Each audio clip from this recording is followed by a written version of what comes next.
एक एक पायरी चढून जाऊयात आता आपण वर. आलं ना पब्लिक. आपला शेडचं ना कोबा वगैरेचं काम झालं होतं आणि बाजूच्या ना आपल्या ज्या विटा लावायच्या होत्या त्यांचं पण काम करून झालं होतं. आणि ह्या थोड्या ज्या विटा उरल्या होत्या ना तर त्यांच्याबरोबर आपण पायऱ्या वगैरे बनवून घेऊया. कारण की तुम्ही पाहिलंच असेल तर इथं आपण लेवल केल्याच्या नंतर ज्या दगडी वगैरे गाडल्या होत्या ना तर त्याच्यामुळे इथे थोडासा चढ झाला होता आणि आपल्याला वर जायला तसंही काय असं प्रॉपर नियोजन नव्हतं. मग काय घेतल्या शिड्या वगैरे बनवून आणि बाजूने ज्या विटा वगैरे उरल्या होत्या त्यांनी बांध घालून घेतला एक प्रकारे, जेणेकरून पुढं भविष्यातही पाऊस वगैरे जास्त आला जरी ना तरी हे पूर्ण ढासळा येऊ नये म्हणून. मग त्याला असा एक करून घेतला.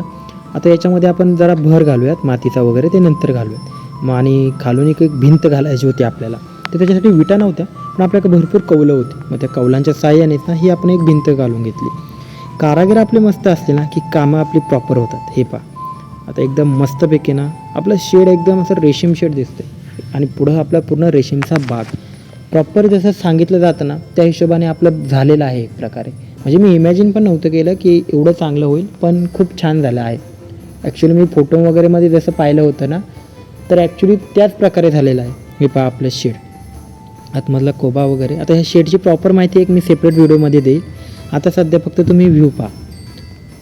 प्रॉपर नियोजनामधलं हे शेड आहे. आता याच्या आतमधल्या रॅक्स वगैरे काम बाकी आहे, ते पण लवकरच चालू होणार आहे आपलं.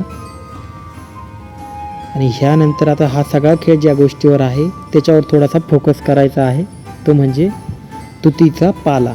आता तुम्हाला शेड, तुती आणि रेशीमची ना पूर्णपणे माहिती मी देत जाईल, कारण की आपलं काम जे आहे ना ते आता हळूहळू थोडंसं कमी होत जाणार आहे. चल